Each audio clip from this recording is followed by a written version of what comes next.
Next, I'd like to welcome Chris Anderson, CEO of HBG. So, Chris, I'm going to apologize in advance. I'm going to butcher your kind of amazing career here. But Chris started with handstands back in 2002. He became CEO within 3 years. 3 years later, he led the firm through a buyout with a private equity firm. 3 years after that, 15 times the size of the company when he started, it was sold for $340 million. In 2017, with a group of investors, he carved out the promotional piece of handstands, which was then acquired by Hub Promotional Group in late 2018.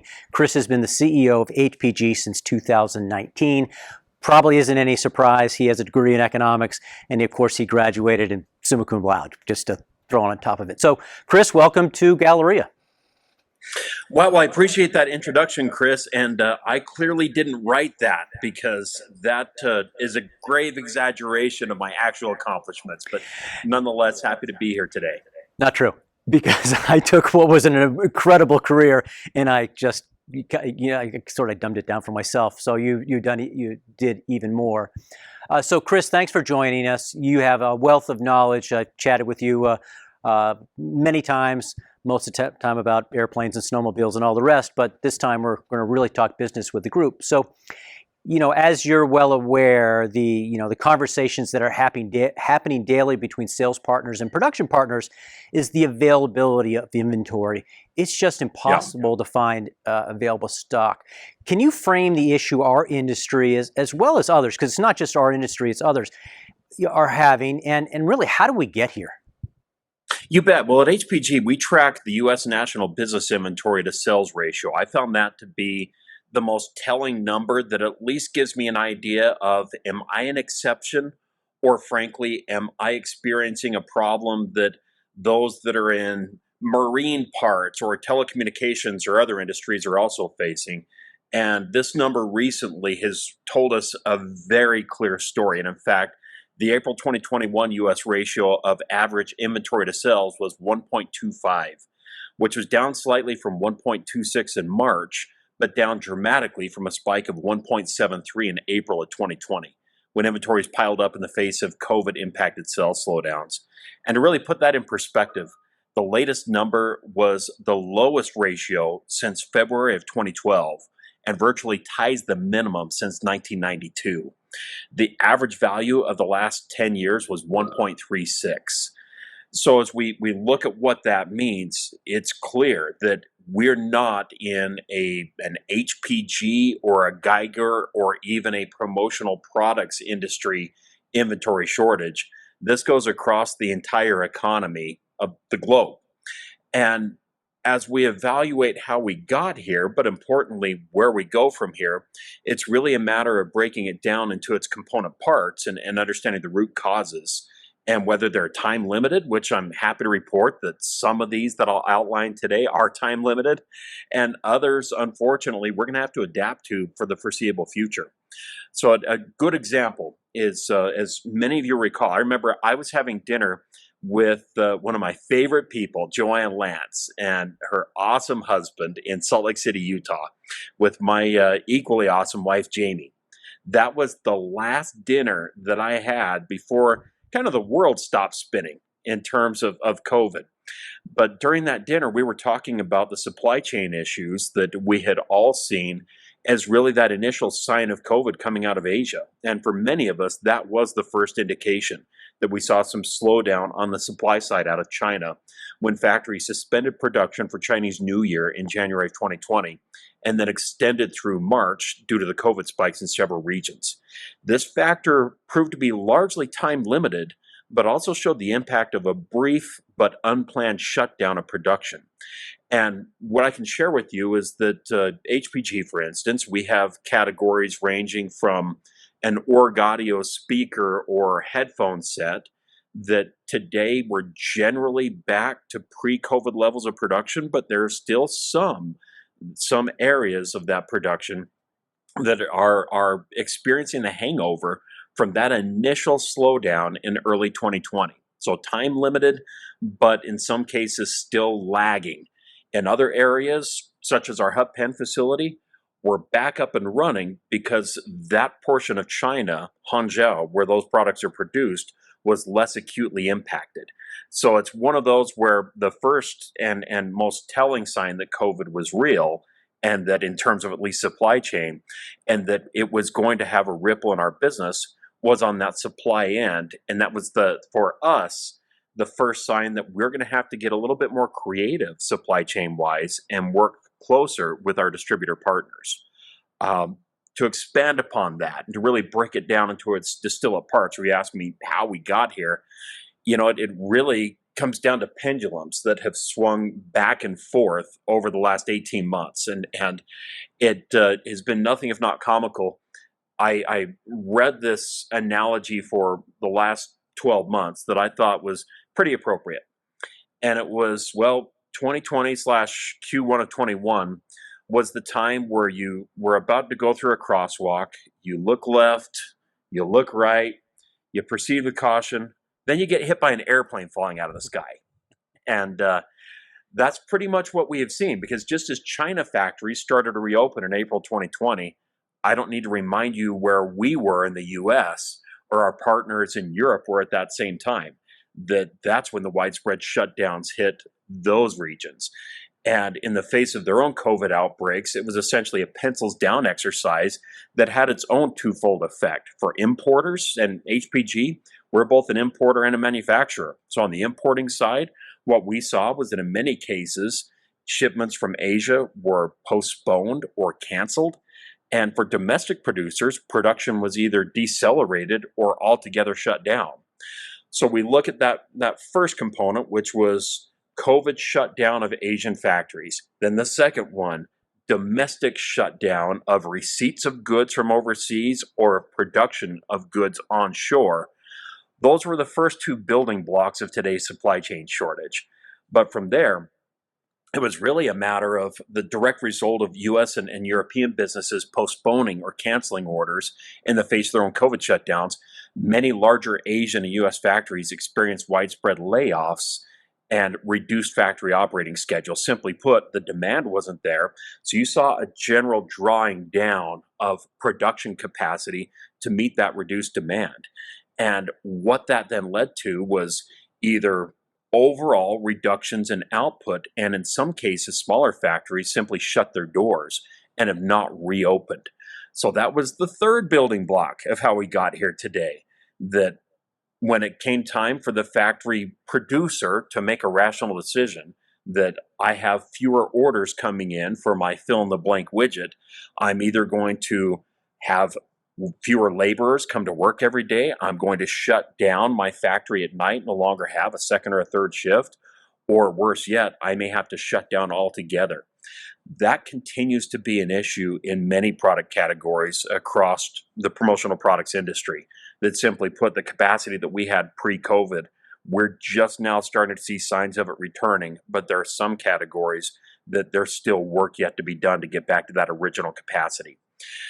Now from there, it was, and this is a topic that's become really the source of great frustration recently, that, well, I made it through COVID, I have demand for my products, I have a factory that will fill my orders, but now I can't get space on a ship to get it across the ocean or space on a plane. And that's been the other big, if we look at the building blocks of where we are today, the other big factor that I'll lay out as the big four, it's the shipping lanes. That simply put, right now, the biggest complicating factor outside of labor and materials is that we're all dressed up and nowhere to go in terms of containers and freight lanes. Now, this is where we start to add insult to supply chain injury. In the second quarter of 2021, many companies, and HPG was no exclusion, recognized the early signs of supply chain pressure. So I'm going to refer to this as supply chain whack-a-mole. That essentially what's happened is we've all started to see the signs of stress. So we meet as a team, we look at our MRPs and determine how much we need to order of an item, and then we say, and I'm guilty of this just as likely every CEO is of a producing company in North America, saying, well, if we were going to carry 4 weeks worth of safety stock, let's place orders for an additional 4 weeks of safety stock. Well, with that type of meeting happening in every conference room across producers in the US, Canada, and Europe alike, pretty soon good factories become bad factories. That factory that you could count on to get your goods produced on a reasonable timeline and on spec now becomes that next mold that needs to be whacked because you've created your own problem with this perceived scarcity. I'm going to reframe this a little differently, that and to hopefully some amusement of our crowd that's gathered today. What I've finally have come to realize is that 2020 was the year of the toilet paper shortage. That consumers all got really nervous and bought up all the toilet paper from the shelves of their local Target or Walmart or Amazon alike. And in 2021, panicking purchasing managers looking to increase their own safety stocks are creating a widespread toilet paper like shortage across the spectrum. And so, in many cases, we talked about the big four. Those are real concrete reasons why we have a supply chain issue today. That fifth that I've introduced to you is more of a perceived issue that's now creating additional complications that, oh, the sky's falling. I need to hurry and buy up as many widgets as I can possibly get. And it's created additional constraints in terms of production capacity. Now, finally, in terms of what this means for us is it's a bit of a perfect storm, but perfect storms just simply call on better communication between customer and supplier, and at the end of the day, better execution. And so, what I'm not going to do, I hate it when in my day job I get weather reports when people just simply say, "Well, here's what it is," and well, that's helpful, but doesn't really give us much of an idea of what to expect tomorrow. So now I'm going to give you the weather forecast. And the good news about this forecast is that you have a chance, and all of your partners and friends at Geiger have a chance to impact it. And I'm going to give you a 1, 2, 3 plan for navigating today's storm.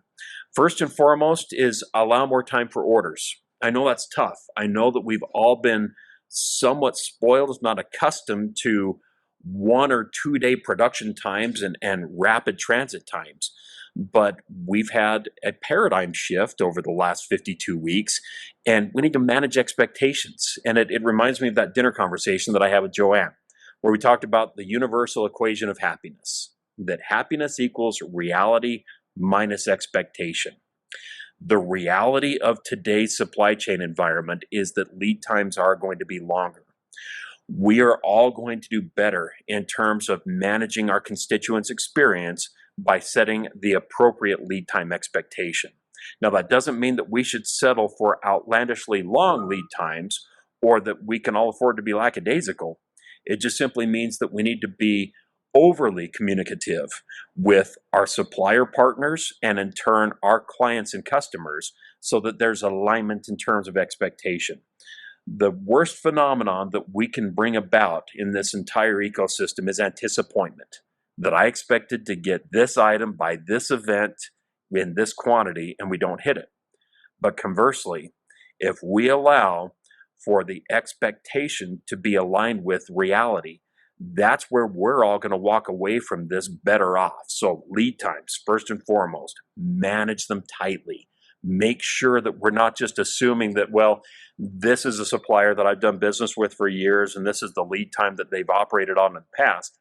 It's a different world. My hope and my belief is that longer term, we'll get back to that pre-COVID timeline, but we're not there today.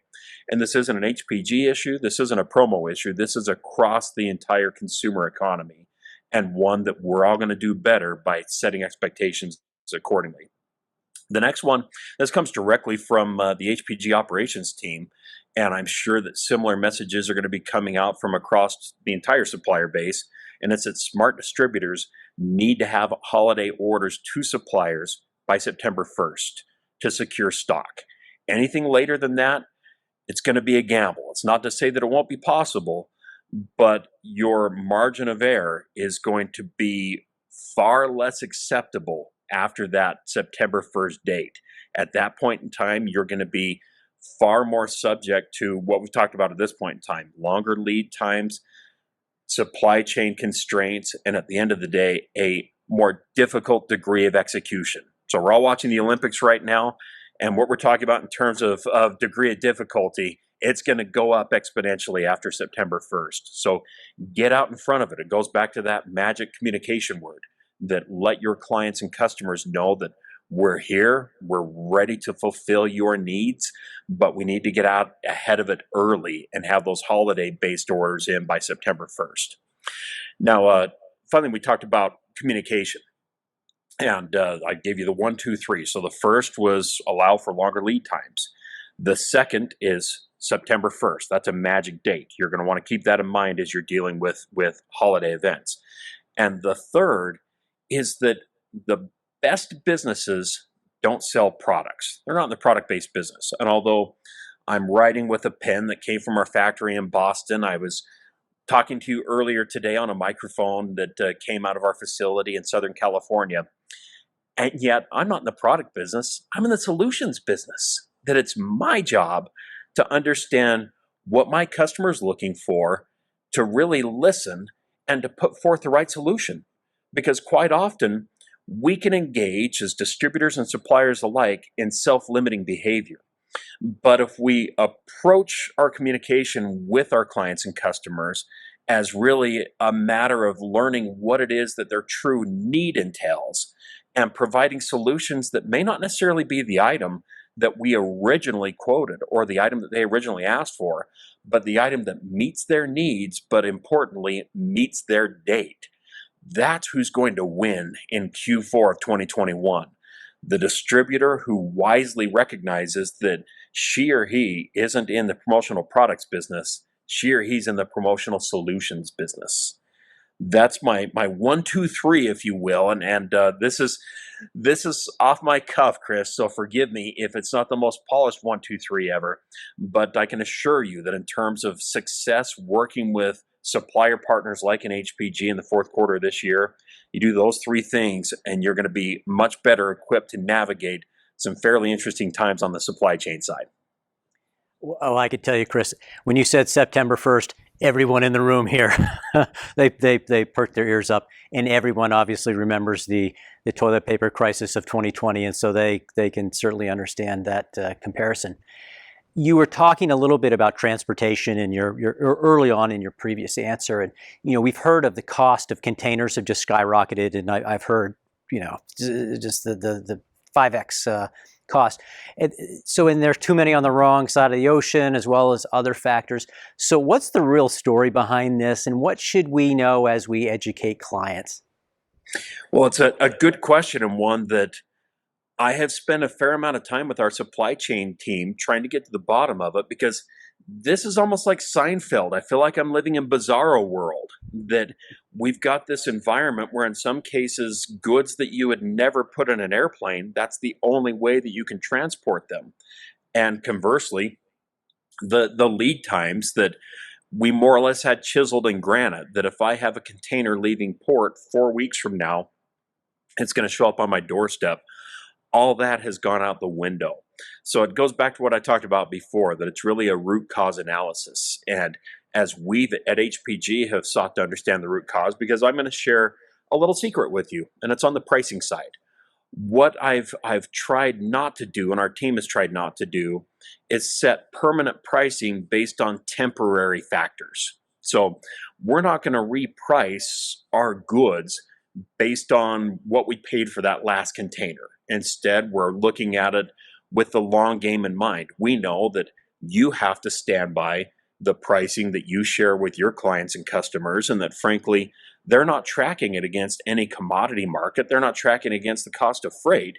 And so we need to have more of a long-term perspective on where freight is going to be and the ultimate fair price for a container. And we're building that into our pricing. And right now, it means that we're making a little less margin than we would have ordinarily. The idea being that we're going to have to ride this out, and in the long run, it's going to equalize. This would fall under the column of a time-limited problem, as I referenced earlier, as opposed to a problem that truly is systematic. But it doesn't lessen the pain much in the meantime. So as I've come to you today with the notion that this is time-limited, I'll give you the reasons why. The first was port shutdowns, the Suez Canal and the NTM port in China shutting down, along with COVID labor impact at U.S. destination ports, which simply put, ports have become and continue to be the majority of the supply chain bottleneck in terms of getting containers from point A to point B.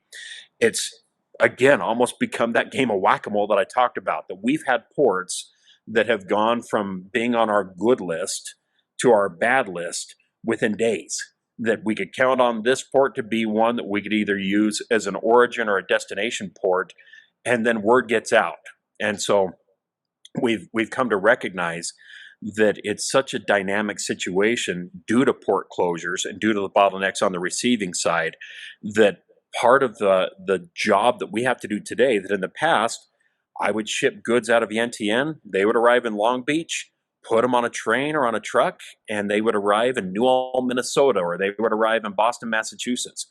Well, today, it's planes, trains, and automobiles to get it there, and even then, there are no guarantees, and it all originated in terms of the shipping side with the Vientiane and the Suez issues. But from there, we've got another factor, and this is a far more economic variable than, say, a logistics variable, and that's that shipping companies are behaving in an almost cartel-like manner. And it's no secret that they found out they can make more money by sailing less. So they're happy to continue at the status quo, meaning not bringing on additional supply to the market and simply charging more for the existing supply. Now, the good news for all of us is that's a decidedly time-limited problem. Capitalism has a way of breaking those types of cartel-like arrangements. But in the near term, it's little consolation for Chris, who last week brought in multiple containers at over $20,000 US per container, where a year ago it was a fraction of that. So that's where I talk about playing the long game, that I have not stood up at industry functions, nor will I today, and said that get used to paying these freight surcharges and higher prices, because I truly don't believe that it's going to be the long run, that it will normalize. We will get to a point where container prices are back where they ought to be based on a fair, free market. But today, we're the opposite of that. It's far from a fair market. Instead, we're seeing routine increases, even on bookings that have already been posted for freight that we've committed to. And oh, by the way, here's another $4,000 charge if you want to get your goods on our boat. So that's the other factor here, that shipping companies have become somewhat adversarial in the way that they're behaving. But I'm going to give you, and this is, I promise you that nobody that you hear from in the entire Geiger Galleria is going to tell you a story that is exactly like this one. But this is an observation that I made. And I think you'll appreciate this, Chris, based on our past conversations. So my father-in-law lives in Salt Lake City, Utah, and he has a little place up in the mountains that the family likes to go to. It's a family cabin, and their favorite thing to do up there is to ride snowmobiles. So he built the cabin, but then more and more grandkids join the family, and pretty soon there's not enough room in the cabin for everybody to stay. So they converted the garage space in the cabin into additional bedrooms. But then it was, well, where are we going to put the snowmobiles? You don't want to leave them outside subject to the elements. So he did a little research and found that shipping containers were basically free. And this was about 5 or so years ago. So he had a couple of containers delivered to his property, and really the only cost that he incurred was the transportation to get them there.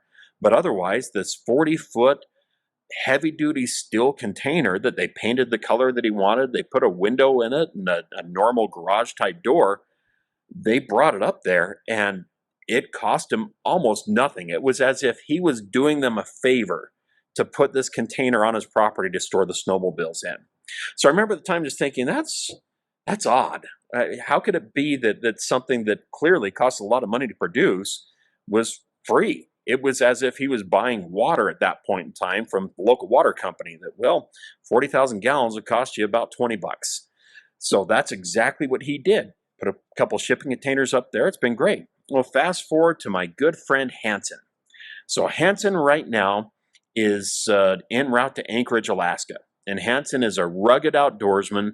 He loves to float down a river in Alaska and to catch salmon and just spend time with his family and friends. And a few years ago, I joined Hanson on one of these excursions, and he was telling me his plans that he has a little piece of property on a very remote river. And the only way in and out is either by raft or by helicopter or a snowmobile in the winter. And he said, I've got to figure out a way to get some shelter up here, but it's tough. And about 6 months later, he said, remember your father-in-law's garage that he put in with containers? Well, there's a company in Anchorage that takes these shipping containers and turns them into little homes.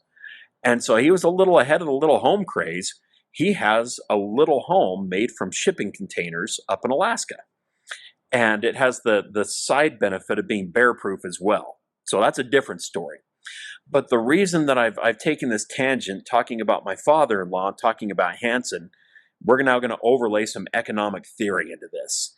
That following the Great Recession of 2008, demand for shipping and subsequently shipping containers was very low, which eventually led to rock bottom shipping container prices. So that's why father-in-law and Hanson were able to get them for pennies relative to what their cost of construction was. And what that meant was that the producers of these shipping containers, they no longer had an economically viable model. Factories that used to be open 24 hours a day, 7 days a week producing containers, they cut back to producing 1 8-hour shift's work per day, trying to limit the supply that went out there and get paid a fair price for containers. And that happened over really the last 10 years that you saw this restriction of supply to reach a new equilibrium point. So we're sorry to nerd out on everyone, but we're back to basic macroeconomics, that the supply and the demand of containers hit an equilibrium point about 5 years ago, to where it was no longer doing somebody a favor to take one of these containers, but they weren't certainly in any sort of scarce supply. But over the last 6 months, it swung wildly. So we've talked about whack-a-mole. We've talked about crosswalks and getting hit by a plane. Well, the next plane that we got hit by was the fact that not only are containers in short supply because we have ports that aren't processing goods, and we have ships that are not sailing as rapidly as they once did due to that port congestion, but we now have an overall shortage of containers. So this general shortage of total available containers, it's a time-limited issue. Do I think that, say, 3 years from now, we're at the Galleria 2024, I don't believe that at that point in time we're going to be talking about the great container shortage of 2024, because these factories are going to behave rationally and they're going to produce more. But here we sit in August of 2021. Darn it, we're in the midst of an Adam Smith basic economic theory container shortage, all because for a while there they were so cheap that Hanson and father-in-law, it was cheaper for them to get a container than to actually build something. And container manufacturers, primarily in Asia, 90% of the world's containers are produced in China today. They decided to divert their production to building other things because, frankly, containers weren't making them money. So that's the next factor. That's why we can't get goods. That shipment of Geiger Galleria tote bags that we were trying to get out, let's say, perhaps was late because of a container that didn't get produced due to the factors that I just talked about. Now, another factor in terms of freight and what we have seen is the consumer economy versus the industrial economy. That what did many of us do during the COVID lockdown? Well, we stopped going to stores, but Jeff Bezos got a lot richer because he didn't shut down. Amazon continued doing what they were doing, and in fact grew precipitously throughout that time. So just as we saw a waning on the industrial side, on the consumer side, it was the opposite, that the consumer economy was hotter than ever. Well, what happened then? China was sending far more exports to the US and Europe than the other way around. And as a result, as you've noted in your question, containers are stuck in the West when they're really needed in Asia. Now, here's where it really gets complicated, because we've talked about a shortage of containers. We've talked about the imbalance of trade. I sound like Donald Trump here. We got an imbalance of trade. Well, that's nothing new. That imbalance of trade has been around forever. But here's where the plot thickened, that we also had a dock worker shortage as a result of COVID.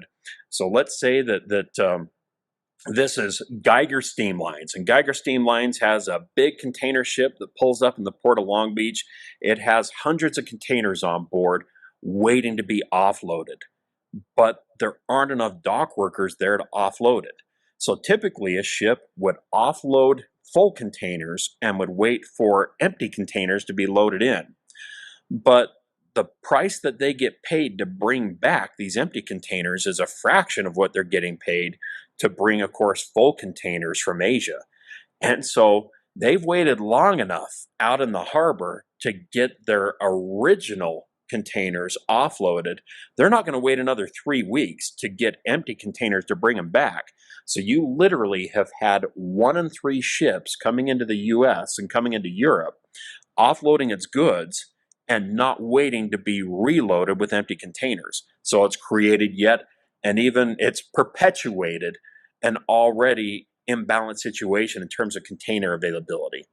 And then last but not least, the freight situation has been exacerbated by limited air freight capacity. So you and I are both passionate about aviation, and anytime I see an article that talks about airplanes, I will put down what I'm doing and read it. And I read an article in the Wall Street Journal about 8 months ago, and it talked about the hidden side, the hidden freight company inside of every airline.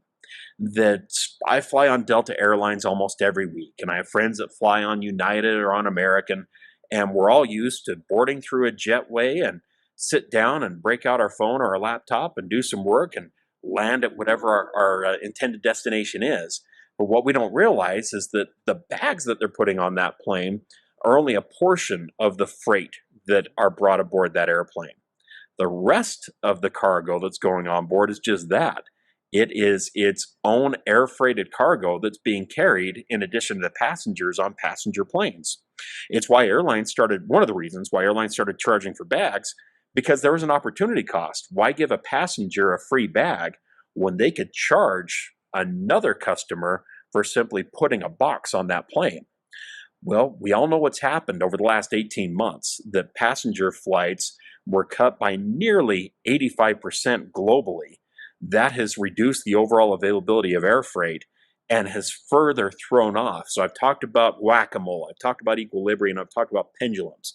So this is a pendulum now that's swung, that the air freight capacity has been absolutely obliterated, which has created an imbalance in terms of air freight availability. All the while, we have a sea freight availability issue.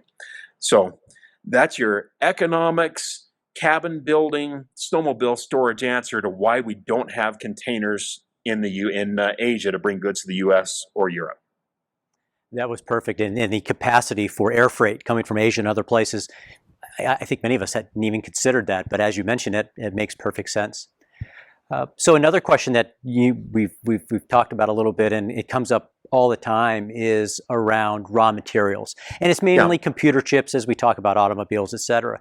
Is there a shortage beyond items that require chips? As far as raw materials, in your view? There is, and I've found that to make these a little more lively and memorable, if I give you a quick story, it helps to hit home. So we're going to call this the American Girl doll story. So I have a soon-to-be 9-year-old daughter, and my wife's family had a tradition that when girls, before they turned 10, they would get an American Girl doll. Well, there isn't an American Girl doll store in the city that we live in Salt Lake City. There used to be, but they shut it down. So the logistics of getting an American Girl doll were a little tougher for the Anderson family in 2020/2021. So she's rapidly approaching that age where, hey, she's going to age out of having any novelty with this doll. So we better get cracking. We identified an American Girl doll store in Dallas, Texas. And it just so happens that HPG has a facility in Dallas and another facility in Houston. So we made a plan that Dad would go to work, I would start my week in Houston and end my week in Dallas, and then the two girls would come down Friday night, and we would meet up and get a hotel right by the store, be there when they open on Saturday morning, and give little Eva the experience that she was looking for and that we were so excited to share with her. So we did just that. And little did I know that we were signing up for a once in 50-year storm in Dallas, where literally coming from Salt Lake City, we're accustomed to plenty of snow. And with other HPG facilities in Boston or Minnesota or Canada for that matter, we're accustomed to cold weather and inclement driving conditions. But this was like nothing I had ever seen. I was driving from Dallas Fort Worth after picking up my wife and daughter, and it was all I could do to keep the car on the road because it wasn't a car that was particularly well equipped. It was a rental car, particularly well equipped for that type of weather. Well, guess what? Me and 5 million other people had that same issue, and it was pileups everywhere. It was frozen pipes. It was an absolute shutdown of a major metropolitan area and its surrounding suburbs. So fast forward a few months, and I mentioned the factory in Dallas where we produce, at that specific factory, it's a cut and sew facility. So last year, as you might imagine, we went from cutting and sewing can coolies to masks and other PPE. But in 2021, we had quickly gotten back into the can coolie business. And one of the primary raw materials that we put in can coolies is a foam-based material, open cell foam. Well, open cell foam comes from a handful of different raw material suppliers, many of whom get their key ingredients from petrochemical companies located there in Texas. So ironically, it wasn't far that we had to look in terms of the upstream or the downstream impact of that storm. This had nothing to do with COVID. It was, again, the year that you look left, you look right, you cross a crosswalk, and then get hit by the airplane. How is it that after a global pandemic, government mandated shutdowns, then of course we have the perfect storm, but it all happened inside of a 10-month span? Well, the ripple effect in terms of that supply chain is that virtually any adhesives, any foams, anything that has a foaming agent in it is under very limited supply, almost like what we're talking about for chips. And it's another example of how delicate a supply chain can be and how we then have to adapt. So in our case at HBG, we saw firsthand how bad the weather was.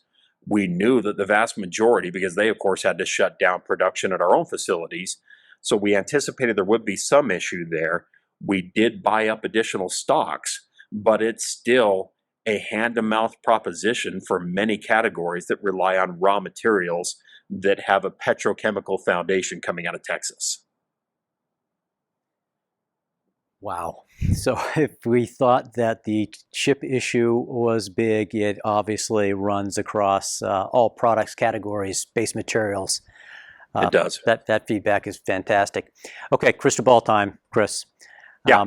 When do you feel our industry is going to be getting back on track in terms of inventory levels? We talked about shipping times via ocean, raw materials, so pricing being more predictable. When do you really feel that we're getting back to normal? Yeah, it's a variety of factors that are of course going to come together to define that. We talked about all of these almost butterfly effects, that you have a factory, you have a really cold weather weekend in Texas that's impacting now our sales of can coolies across the globe.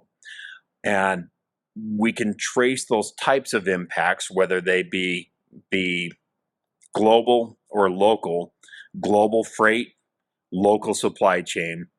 And based on what we're seeing today, knowing that the local is going to be less easy to predict, but likely have less of an acute impact. And the global, we're primarily talking freight and we're talking factory capacities and labor. Knowing how those markets have typically worked in the past, in the absence of any crystal ball, the past is the best indicator, if nothing else, of what we can expect. At HPG, we're planning on April or May of 22 before we're truly at a point where, all right, we can get back to some semblance of normal, and it's not going to be weekly air freight meetings. It's not going to be weekly workaround meetings because of this latest supply chain challenge. But until then, it's all hands on deck. And even then, that's assuming that we don't have an additional Delta variant outbreak in key production regions.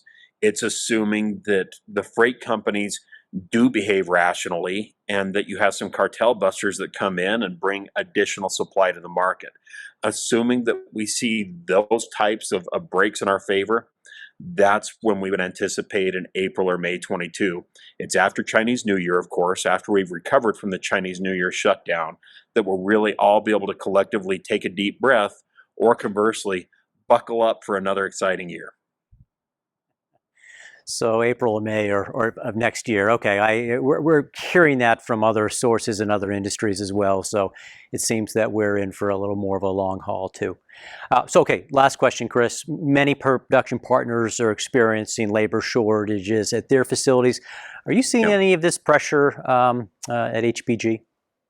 We certainly have, and it's one of those scenarios where no two facilities are alike. That it comes down to local labor markets, but in addition to that, it also comes down to the nature of your business. That depending on what the job classification is, there can be local disruptors, whether it be stepped up stimulus packages that impacted the willingness or desire to work, or conversely, the average age and number of children living in the homes of those who used to have childcare, but with COVID didn't have it.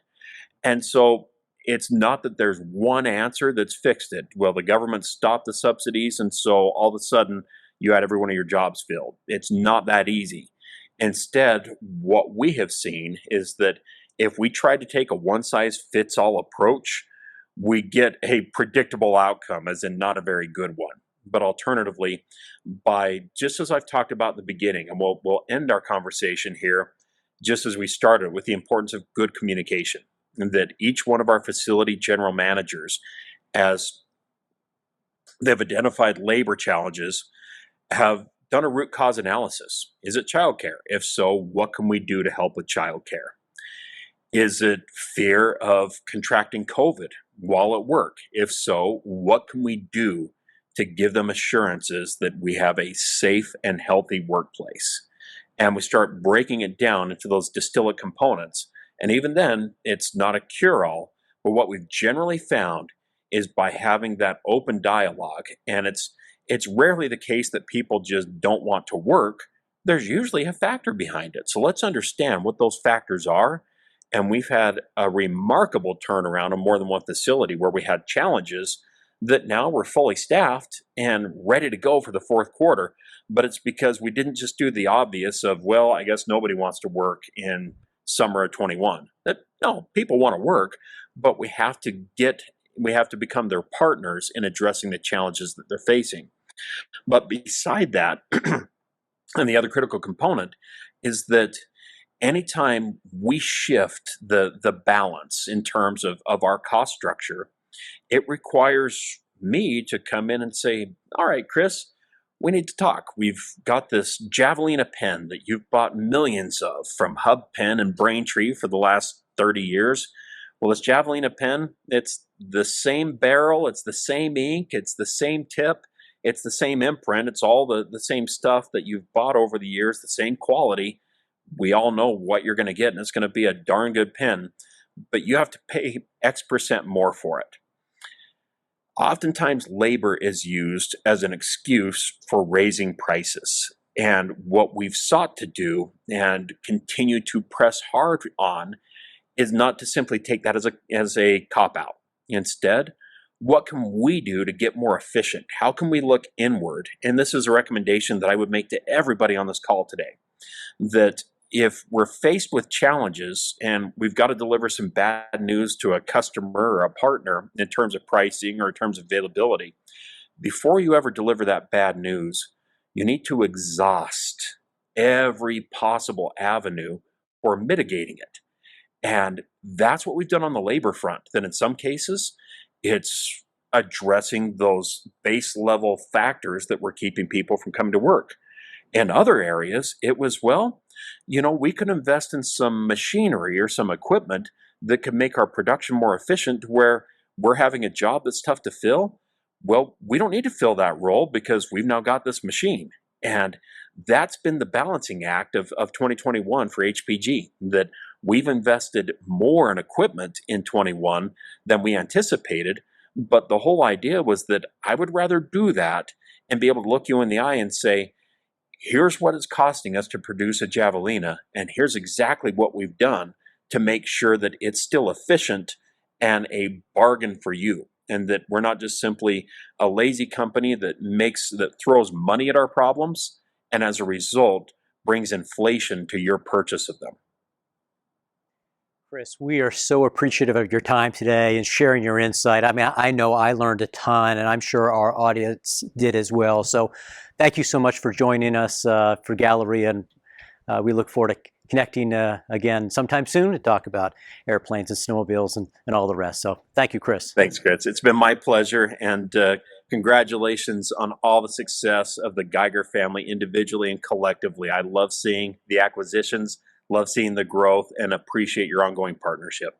Thanks so much, Chris. We appreciate it.